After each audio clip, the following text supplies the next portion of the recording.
Bismillahirrahmanirrahim. Elhamdülillahi Rabbil alemin. Ve salatu ve selamu ala seyyidina ve nebiyyina Ebil Qasimil Mustafa Muhammed sallallahu aleyhi ve alihi ve sellem ve ala alihi tayyibine tahirinel masumin. Allahümme salli ala Muhammed ve ali Muhammed ve accil ferecehum. Bugün İmam Sadiq Aleyhisselam'ın şehadet gecesidir. Bildiğiniz kimi İmam Cəfər Sadiq Aleyhisselam Əhl-i Beyt məktəbinin, Əhl-i Beyt sevərlərin 6-cı imamıdır. Həzrətin adı Cəfərdir. Künyəsi isə Əbu Əbdullahdır. Həzrətin ən məşhur ləqəblərindən biri Sadiqdir. Ən məşhur digər ləqəbləri də var. Digər ləqəbləri də qeyd olunubdur. Amma ən məşhur ləqəbi Sadiqdir. Sadiq yəni doğruçul. Hər cəhətdən doğruçul. Həzrətin atası Muhammed Baqir Aleyhisselamdır ki 5-ci imamımız. Anası isə Ümmü Fərvədir. İmam Cəfər Sadiq Aleyhisselam Hicri 83-cü ildə Rəbiül Əvvəl ayının 17-si Mədinə şəhərində Həzrət dünyaya göz açıb. Və Hicri 148-ci ildə 65 yaşında Həzrət zəhərlənərək şəhadətə çatıb. Və Həzrətin müqəddəs məzarı da Bəqi qəbirstanlığındadır. Mən qısa şəkildə Həzrətin haqqında, İmam Cəfər Sadiq Aleyhisselamın haqqında bəzi məsələlərə toxunub keçirəm. İmam Cəfər Sadiq Aleyhisselam Hicri 114-cü ildə imamlıq dövrü başlanır. İmam Cəfər Sadiq Aleyhisselamın Hicri 114-cü ildə. O Həzrətin imamlıq dövrü Hicri 132-ci ildə süquta uğrayan Əməvilər hakimiyyətinin sonlarına təsadüf edir. Və Abbasilər hakimiyyətinin əvvəllərində də imam artıq öz missiyasını, öz işini, vəzifəsini mərhələ-mərhələ başlayır həyata keçirməyə. İmam Cəfər Sadiq Aleyhisselam Əməvilər Əməvi xəlifələrinin zamanında olub. Məsələn, Əməvi xəlifələri Hişam ibn Əbdülməlik, Vəlid ibn Yezid ibn Əbdülməlik, Yezid ibn Vəlid ibn Əbdülməlik, İbrahim ibn Vəlid ibn Vəlid Əbdülməlik və 5-ci Mərvan ibn Məhəmməd. Bunlar saydıqlarım İmam Cəfər Sadiq Aleyhisselamın zamanında Əməvi xəlifələridir. Yəni Əməvi xəlifələrinin müasiridir də, belə deyək, müasirləri olmuşdu. Amma Abbasi xəlifələri bunlardır ki, Abdullah ibn Məhəmməd Səffah adlı və 2 Əbu Cəfər Mənsur Dəvaniqi. Bunlar isə Abbasi xəlifələrinin müasirləridir. Baxın, mən etap-etap, mərhələ-mərhələ keçid alacağım əsas mövzuya ki, bu günlərim İmam Cəfər Sadiq Aleyhisselamın dillər əzbəri olan Cəfəri məktəbi, o Həzrətin missiyası, o Həzrətin əvəz olunmaz göstərdiyi xidmətlər öz zamanına, şəraitinə uyğun olaraq o zamanı şəraiti yaxşı dəyərləndirilməsi və Həzrətin əxlaqi keyfiyyətlərinə də, fəzilətlərinə də işarə edəcəm, toxunacam. Baxın, Əgər araşdırsaq, mütaliə eləsək, tarixə baxsaq, tarixdə İmam Sadiq əleyhissalamın məktəbi kimi bir-birinin ardınca gələn nəsilləri öz təsiri altına salan və özü üsul və düşüncələrini onlara hakim edən və dindar və seçilmiş insanları bir məcmuada toplayan ideoloji bir məktəb tapmaq qeyri-mümkündür.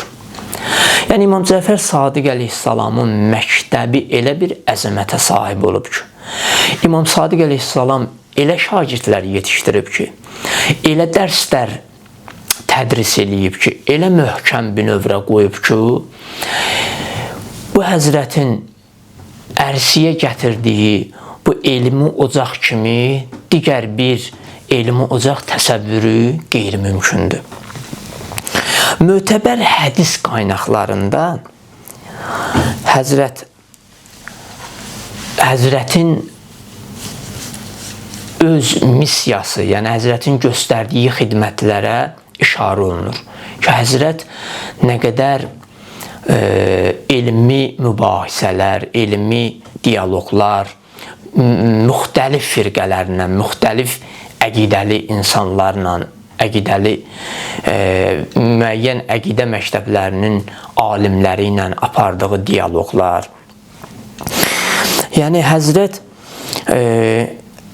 istər etiqadi məsələdə olsun, istər əxlaqi məsələdə olsun, istər təfsir olsun, istər fiqh olsun, bütün məsələlərdə Həzrət o məsələləri mübahisə eləyib, o məsələləri gündəmə gətirib, tədris eləyib.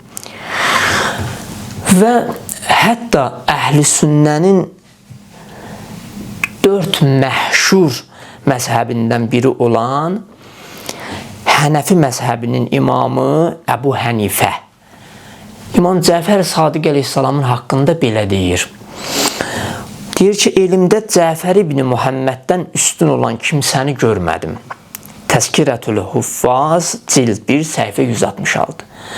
Ki, Əbu Hənifə deyir ki, mən İmam Cəfər Sadiq kimi elmdə üstün olan bir şəxsi görmədim.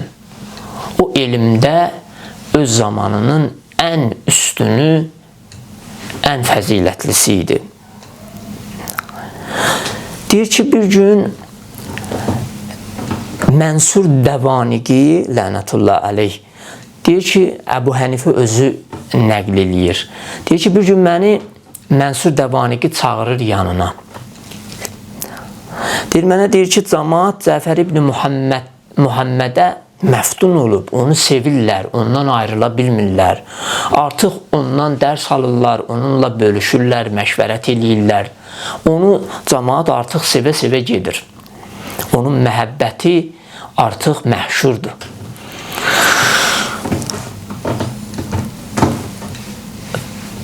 Mənsur Dəvaniqi deyir ki, onu mən dəvət eləyəcəm, gəlsin.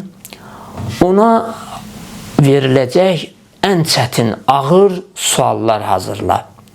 Məclisdə sən ona suallar ver ki, o cavab verə bilməsin, rüsvay olsun. Və hətta Mənsur Dəvaniqi deyir ki, mürəkkəb suallar hazırla ki, cavab verməkdə çətinlik tapsın da, yəni eləyə bilməsin o sualların cavabını verməyə. Bu, Əbu Hənifə deyir, mən 40 sual hazırladım. 40 sual. İmam Cəfər Sadiq üçün 40 sual hazırladım. Deyir, Mənsur hirədə olarkən bir gün məni çağırtdırdı. Deyir, məclisə daxil olduqda gördüm ki, Cəfər ibn Muhammədin özü məclisdə huzur tapıb, əyləşib Mənsur Dəvaniqinin sağ tərəfində. Deyir, Əbu Hənifə deyir, İmam Cəfər Sadiqin heybəti məni elə bürüdü ki, Mənsuru gördüyüm vaxt heç bir vaxt belə bir his keçirtməmişdim. Yəni, o cür həyəcanlanım, o cür, məsələn, elə deyim də, canıma bir vəlvələ gəlsin, elə bir şey yox idi. Amma o ki, gördüm, Mənsur Dəvaniqinin məclisində əyləşib Cəfər Sadiq, deyir, onun bütün əzəməti mənim canımı bürüdü. Deyir, Məhəmmədin onun sağ tərəfində əyləşdiyini gördüm. Deyir, onun heybəti elə bürüdü ki, Mənsuru gördüyüm vaxt heç bir zaman belə bir hissləri keçirməmişdim. Mənsur Dəbağanigi də qəddar, çox zalim bir insan olur da. Hamı ondan qorxur, hamı ondan qaçır. Deyir, Mənsur Dəbağanigi üzünü tutub dedi. Deyir, İmam Sadiqə dedi, bunu tanıyırsan, bu Əbu Hənifədir. İmam Sadiq dedi ki, bəli, tanıyıram. Sonra Mənsur üzünü Hənifiyə tutub dedi, ey Əbu Hənifə, səni düşündürən məsələlər nə olur olsun, Əbu Əbdullah ilə mübahisə ilə, sual ver, müzakirə et. Deyir, Əbu Hənifə deyir ki, mən müxtəlif məsələləri bir-bir soruşmağa başladım İmam Cəfər Sadiqdən. Deyir, İmam Cəfər Sadiq hansı məsələni soruşurdumsa, o məsələyə deyir, İmam deyərdi ki, sizin bu məsələ barədə əqidəniz budur. Mədinə əhlinin əqidəsi budur. Bizim isə əqidəmiz budur. Yəni, bir məsələyə hər bir məzhəbin yanaşması ilə, əqidəsi ilə o məsələyə cavab verirdi və axırda öz əqidələrini Şiə etiqadına əsasən nədir rəy onu söylüyürdü. Deyir, bəzi məsələlərdə bizimlə, bəzilərində isə Mədinə əhli ilə eyni əqidədə olduğunu bildirirdi. İmam deyir, hər bir suala o qədər dəqiq cavab verirdi ki, artıq Əbu Hənifə heyrətə gəlmişdi. Heyrət içindədir. Deyir, Əbu Hənifə deyir, mən ona 40 sual verdim. 40 sual verdim. O 40 sualın hamısını deyir, bu qaydada cavablandırdı. Hər bir suala fərqli metodlarla mənə cavab verdi. Deyir, Əbu Hənifə deyir, sözünün davamında suallar bitdikdən sonra deyir, İmam Sadiqə baxaraq dedi, insanların ən elmlisi fiqhi məsələlərdəki fikir ayrılıqlarını bilən şəxsdir. Yəni, Cəfər Sadiq ən elmli insandır. Ən elmli insandır. Maliki məzhəbinin imamı deyir ki, bir müddət Cəfər ibn Muhammədin yanına get-gəl edirdim. Bilirsiniz də, digər məzhəblərin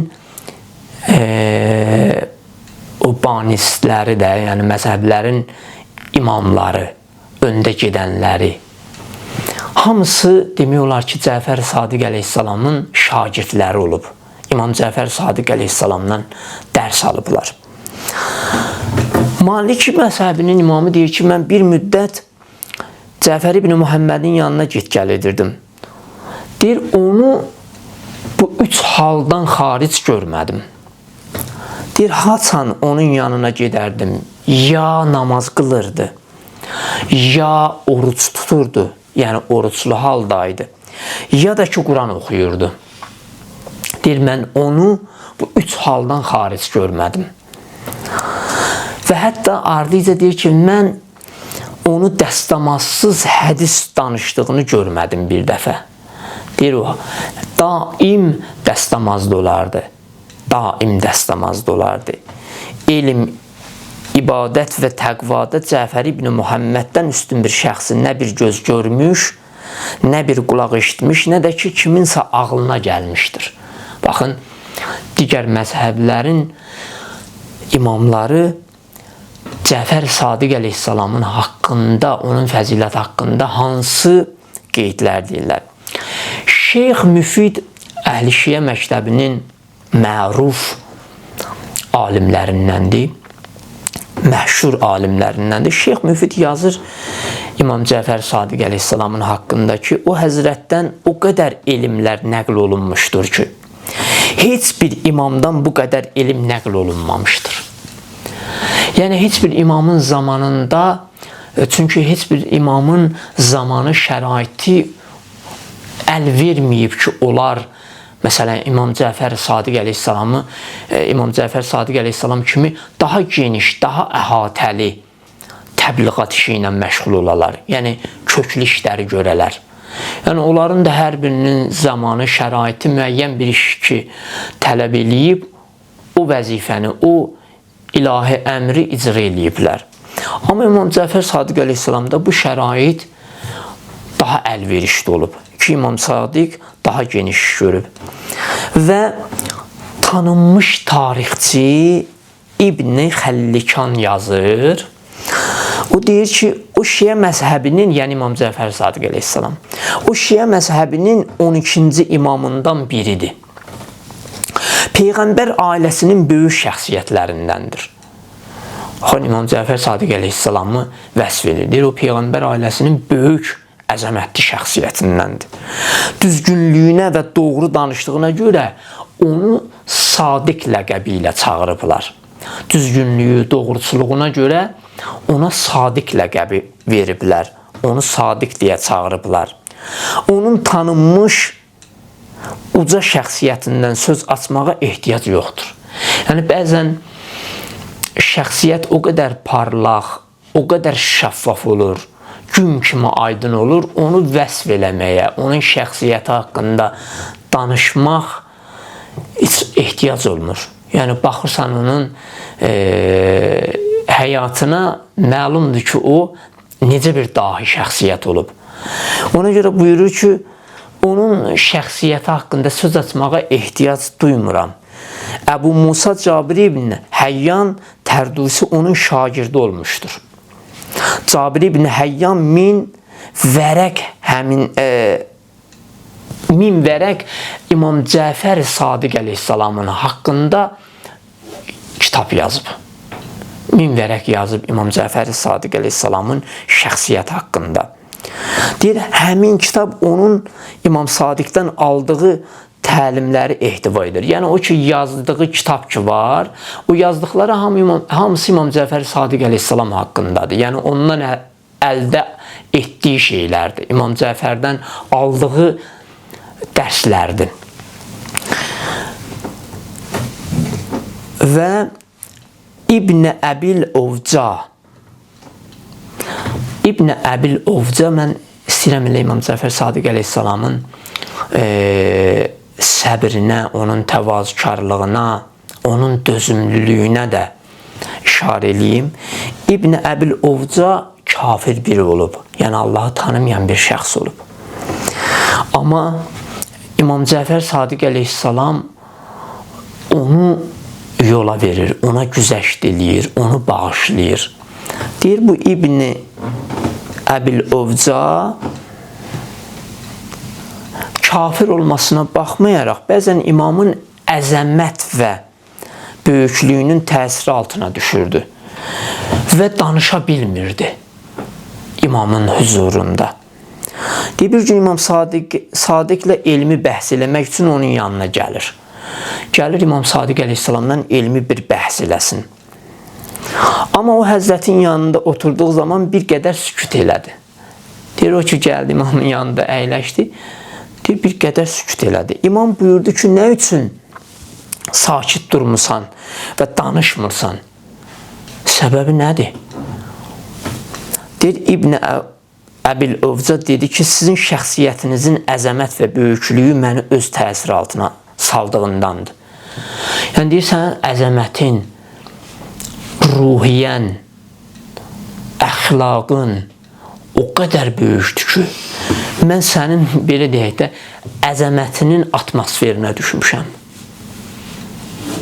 Yəni, sənin o əxlaqi gözəlliyin, o əzəmətin məni, yəni, belə deyim də, o sükuta qərq eləyib, dilimi açıb danışa bilmirəm. Sonra deyir ki, sizin huzurunuzda dilim söz tutmur. Deyir, mən sənin huzurunda dilim söz tutmur ki, nəsə danışım. Əlbəttə, mən çoxlu alimlər görmüş, çoxlu mütəkəllim və filosoflarla elmi bəhslər edim ki, amma sizin huzurunuzda böyüklük və əzəmətinizin təsirinə düşdüyüm kimi heç kimin yanında bu cür təsirə düşməmişəm. Deyir, yəni mən çox alimlərlə, filosoflarla, mütəkəllimlərlə, bəhs eləmişəm, onlarla elmi müzakirələr aparmışam, onların huzurunda belə bir halda olmamışam. Amma sənin huzurunda ixtiyarsız olaraq belə bir hala düşürəm ki, danışa bilmirəm. Bu imamın əxlaqının, onun Allahla olan bəndəçilik ruhiyyəsinin bir göstəricisidir. İmam Sadiqin səbir və mehribanlığı haqqında da mən söyləyeyim. O həzrət tarixdə yazırlar ki, kimdənsə əziyyət görərdisə, nalayiq söz eşitərdisə, deyir, o həzrət gedərdi, namaz qılardı. Tövbə edərdi o şəxs əvəzdən və göz yaşı tökərdi.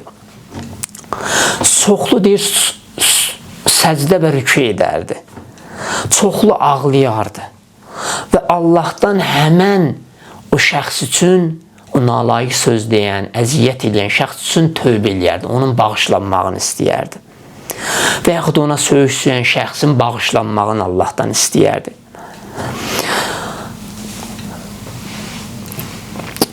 Baxın, İmam belə bir dua eləyərdi. Mən istəyirəm ki, Allah öz qohumlarım məndən ehtiyatsız olmamışdan qabaq mənim onlar müqabilində boynumu aşağı əyərək onlara tərəf tələsdiyimi bilsin və ya görsün. Yəni, o qədər ona əziyyət eləyən, hətta yaxınları, əzizləri olsa bilə, onlara o qədər canı yananlıq eləyərdi. O qədər onların qeydinə qalardı, o qədər onların qurtuluşunu, xoşbəxtçiliyini düşünərdi. Onları bir an unutmazdı. Onların o rəzilə xüsusiyyətləri üçün, onların paklanması üçün dua eləyərdi. Və deyərdi, ey mənim Mövlam, həqiqətən də siz necə də əzəmətli və səbirlisiniz.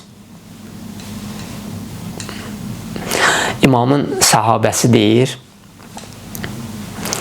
İmamın bu halını görəndə onun ətrafındakılar, qohumları, digər insanlar deyərdilər ki, ey bizim ağamız, ey bizim Mövlamız, həqiqətən siz çox gözəl, əzəmətli səbrə sahibsiz. Necə də böyük ruha sahibsiz. Geniş qəlbə, gözəl və bəyənilən əxlaqa maliksiniz. Yəni, baxardılar İmam Cəfər Sadiq əleyhissalamın o mənəvi halına, o bəndəçilik halına, onu bu cür vəsf eləyərdilər ki, sən necə də bir əzəmətli əxlaqa sahibsən. İmam Cəfər Sadiq əleyhissalamın mən başqa bir tövsiyəsini qeyd eləyəcəm. Bu tövsiyəsi bizim üçün həyatımızın çox zəruri və vacib məsələsidir. İmam Sadiq əleyhissalam buyurur ki, Əl-muruvvətu muruvvətani, muruvvətul hazari və muruvvətus səfər. Həzrət buyurur ki, mürüvvət iki qismdir. Bir mürüvvət öz şəhərindədir. Digəri isə, ikinci mürüvvət isə səfərdədir. Buyurur ki, fəəmmə mürüvvətul hazər. Amma öz şəhərində olan mürüvvətin gərək bu cür olsun. Bir-bir onu sadalayır ki, hansı şeylər olmalıdır. Birinci buyurur ki, fətilavətul Qur'an. Gərək mürüvvətli insanın halı hər gün Quran tilavət etməklə keçsin. Yəni, gündə müəyyən bir vaxt zaman ayırmalıdır Quran tilavətinə. Fətilavətul Qur'an, yəni Quran oxusun. Buyurur ki, yəni Quran oxumamaq mürüvvətsiz insanın işidir. Yəni, o insan ki, əzəmət, himmətsizdir, o insan ki, yəni, bəndəçiliyə, ibadi məsələlərə ciddi deyil. Çünki Allahın kəlamı bizim həyatımızda müstəsna bir tərbiyə xarakterini daşıyır. Ruhumuzda paklıq yaradır. Və buyurur, bəzi tarixi əhvalatlara baxanda qeydlər var ki, Quranın bizə çatdırılması çox məşəqqətli və əziyyətli olub. Hətta yazırlar ki, 40 Quran müəlliminin başını bir gündə kəsirlər və 6 Quran müəllimini edam eləyirlər. İslam tarixində gətirilibdir də, mən də müfəssəl demirəm. Hətta bir nəfər ki, Peyğəmbər onu göndərir, Abdullah İbni Məsud. Deyir ki, ona Peyğəmbər göndərir ki, Quran oxusun. Deyir, ona elə bir qulağın dibindən şillə vururlar ki, qulağının pərdəsi cırılır, qulağı qanıyır. Artıq eşidə bilmir. Yəni, bu Quran bizə çox əziyyətlə, məşəqqətlə çatdırılıb. Bu din, bu İslam, bu Quran, bu kitab. Ona görə İmam Cəfər Sadiq əleyhissalam bizə tövsiyə ki, Quran tilavət eləməyi unutmayın. İkinci tövsiyəsi məscidə getmək və huzurul məsacid. Məscidlərdə huzur tapmaq, əyləşmək, ibadət eləmək. Xüsusən onlar ki, məscidə qonşudur. Onların boynuna daha ağır məsuliyyət gəlir. Cəmaət namazında iştirak eləmək. Çünki qiyamət günündə bir neçə şey şikayət eləyəcək hədislərə əsasən, bir də şikayət eləyən bir şey məscid olacaq. Ki, o gəlib mən olduğum yerdə, məkanda namaz qılmadı, dua etmədi. Üçüncü tövsiyəsi İmam Sadiqin buyurur ki, sohbətu əhlil xeyr. Deyir ki, xeyir əhli ilə oturub durun, onlarla həm söhbət olun. Yəni, o insanlar ki, onlarla oturmaq, durmaq, onlarla həm söhbət olmaq sizi Allaha yaxınlaşdıracaq. Sizi Allaha daha yaxın eləyəcək, sizin ruhiyyənizi dəyişəcək. Belə insanlarla səmimi və ixlaslı dostluq bağları qurun. Dostun məqamı da dində çox böyükdür. Çox böyükdür. Və dördüncü tövsiyəsi budur ki, وَالنَّزَرِ فِي الْفِقْهِ Dini məsələləri, fiqh məsələlərini öyrənin. Bu məsələləri öyrənin. Çünki fiqh məsələlərini öyrənməsəz, nəyi harda etməlisiniz, nəyi harda etməməlisiniz, bu məsələləri bilməyəsiniz. Fiqh məsələsini bilmək vacibdir və zəruridir. Beşinci tövsiyəsi buyurur, وَأَمَّا مُرُوَّةُ السَّفَرِ فَبَذْلٌ زَادِ Buyurur ki, amma mürüvvətli insanın beşinci xüsusiyyəti budur ki, başqalarına kömək etsin. Digərlərinin ehtiyacını qarşılasın. Görürsünüz, bəzən biz deyir ki, imkanımız yoxdur falan. Amma hədislərdə deyir ki, bir nəfər gəlir imama deyir ki, öz fəqirçiliyindən şikayət eləyir də, əlim boşdur, imkanım yoxdur. İmam deyir ki, sədəqə ver. Diqqət eləyirsiniz. Yəni, imkanı yoxdur, imam ona deyir ki, sədəqə ver. Yəni, insan digərlərinə kömək etməlidir. Əlində olandan, olmayandan. Bəzən elə pul deyil, yaxşı söz, yaxşı təbəssüm belə insanlara mənəvi dəstəkdir. İmam buyurur ki, vəl-mizahu fi qeyri mə yusqitullah. Deyir, zarafat eləyin, bir-birinizlə zarafat eləyin. Zarafat müminin xüsusiyyətlərindəndir. Müminin xüsusiyyətlərindəndir. İnsan zarafat edən zaman əlbəttə ki, haram zarafatlar nəhy edilir. Haram, yəni ədəbsiz zarafatlar ki, yol verilməzdir, əxlaqa ziddir. Amma insan tam gözəl, səmimi, ürəyaçan zarafat eləməyi dində müstəhəbbi bir əməldir. Və 7-ci buyurur ki, və qillətul xilafi alə mən tashabuh. Buyurur ki, bir-birinizlə çox mübahisə eləməyin, ixtilaf eləməyin. Çünki mübahisə insanın arasında bir soyuqluq yaradır, bir uçurum yaradır. Ona görə çox mübahisəyə, ixtilafa yol verməyin. Və imamın 8-ci tövsiyəsi və sonuncu tövsiyəsi budur ki, tərəkur rivayəti aleyhim iza əntə fərəqtəhum. Buyurur ki, bir-birinizin qeybətini eləməyin. Bir-birinizin qeybətini eləməyin. Çünki qeybət eləmək ən böyük günahlardandır. Və Quran-ı Kərimdə də Allah buyurur ki, insanlar bir-birinin qeybətini etdiyinə görə qiyamət günündə onlara ölmüş qardaşının ətini yedizdirərlər. Öz əzizinin ətini yedizdirərlər. Ona görə qeybət insanın izzətini, dəyərini, şəxsiyyətini alçaldır. Qeybət ən böyük günahlardandır ki, bundan uzaq olmaq lazımdır. Amma İmam Cəfər Sadiq əleyhissalamın son vəsiyyəti Həzrətin öz övladlarına. İmam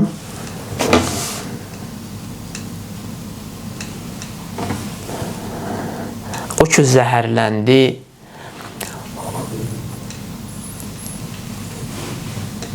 yataqdaydı, öz övladlarını, indi tarixdə yazırlar 7 oğlan, 3 qız, indi fərqli nəzəriyyələr var hər bir halda.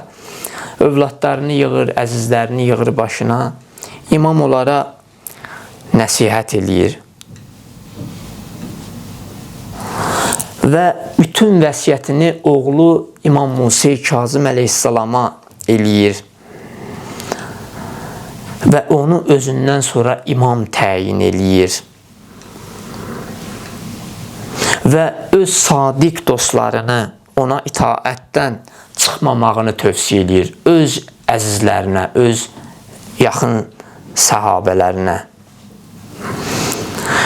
İmam buyurur ki,